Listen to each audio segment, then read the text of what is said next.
Hello and welcome to the channel. The Presidential Election Petition Tribunal is to start on Monday, May 8, 2023. But any hope of it ending before the inauguration and swearing in of President-elect Bola Ahmed Tinubu is slim. What this means is that the petition will drag on even after Tinubu has been sworn in which case, well, you know how Nigeria be. He won't remove sitting president from power. Good luck with that, my brother. Subscribe, like, share, and comment. Thank you. Tinubu's victory. Legal battle begins Monday as tribunal hears petition. The Presidential Election Petitions Court has fixed Monday for the hearing of the petitions challenging the declaration of the All Progressives Congress standard-bearer Bola Tinubu as the president-elect. With this development, the expected legal battle by candidates disputing the outcome of the 2023 presidential poll will commence from May 8. The National Legal Advisor of the All Progressives Congress, Ahmad El Mazouk, confirmed the date to the Punch on Tuesday. He said the APC legal team had been briefed and was ready to defend the party's mandate. We have been briefed about the hearing coming up next week, but who told you the election petitions at the tribunal must necessarily be concluded before May 29? Are you saying if they were not concluded before President Buhari leaves office, the government should be left in a vacuum and the president-elect should not be sworn in? It is not a must, he stated in response to a question about the time it will take for the petitions to be decided.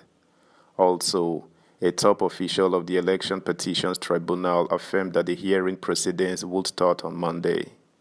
Speaking on condition of anonymity, because he was not authorized to release the information, he said, "The Presidential Election Tribunal has fixed Monday, May 8, for the hearing of the petitions challenging the victory of the president-elect Bola Tinubu."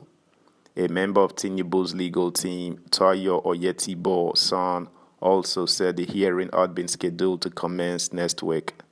Oyetibo, who spoke to our correspondent on Tuesday, said, "Yes, the hearing is on Monday, but it is for a pre-hearing session. The hearing is to clarify if there are any applications before the main hearing will start. The timetable will be set for the hearing of the substantive matters." Findings also show that the court stopped receiving replies from the petitioners on April 23. The chairman of the Independent National Electoral Commission, Mahmoud Yakubu, had on March 1st declared Tinubu the president-elect on the grounds that his party scored the majority of votes cast in the polls. The former Lagos State governor had polled 8.8 million to defeat Atiku Abubakar of the People's Democratic Party, who scored 6.9 million. Peter Obi of the Labour Party, who amassed 6.1 million, and 15 others. Dissatisfied with the results, Atiku and Obi filed separate petitions seeking orders to annul the election or declare them the winners of the polls. The PDP presidential candidate, who anchored the 7 prayers on 5 grounds, asked the presidential election petition to declare him the president-elect. Alternatively, Atiku urged the court to cancel the election and order a fresh election due to alleged irregularities that marred the February 25th polls in thousands of polling units. A team of senior lawyers led by Joe Chiari Gadzama San filed a petition at the Presidential Election Petition Court. In their 66-page petition, Atiku and his party argued that as of March 1st, when Tinubu was declared the winner of the election, the entire results and accreditation data from polling units had not been transmitted and uploaded by INEC. Obi, who came third in the election, alleged that the election was characterized by various irregularities, including the non-qualification of Tinubu and his running mate, Kashim Shettima, to contest the election.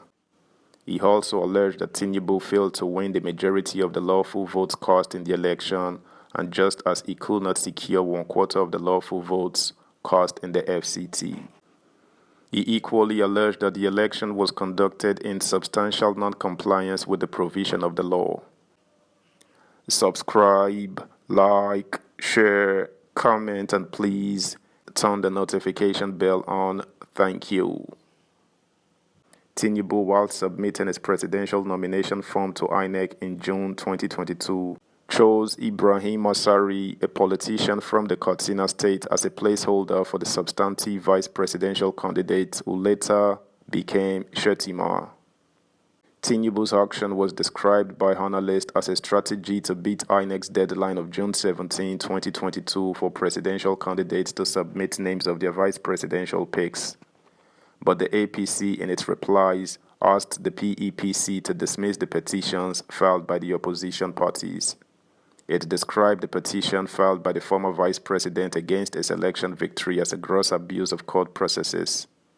Tinubu, in a preliminary objection marked CA PEPC 05-2023, filed by his team of lawyers led by Chief Wole Olanikpekan, prayed the court to dismiss the entire petition. He said in 2011, he lost the PDP presidential election to President Goodluck Jonathan, and in 2015, he lost the APC primary election to the president, Major General Muhammadu Buhari, retired. Tinubu said in 2019, Atiku again lost the presidential election to Buhari, and now in 2023, he had again lost the presidential election to him. According to the president-elect, it was not a surprise or not by accident that the electorate rejected the first petitioner at the polls of the presidential election held on February 25th.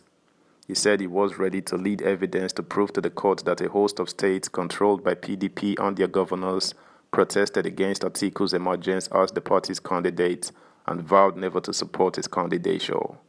Responding to Obi's petition, Tinubu, in a preliminary objection he filed alongside its vice president-elect, maintained that the LP standard-bearer lacked the locus to challenge his election victory. He argued that Obi was not validly nominated to contest the presidential election in line with the mandatory provisions of Section 77, 2, and 3 of the Electoral Act 2022.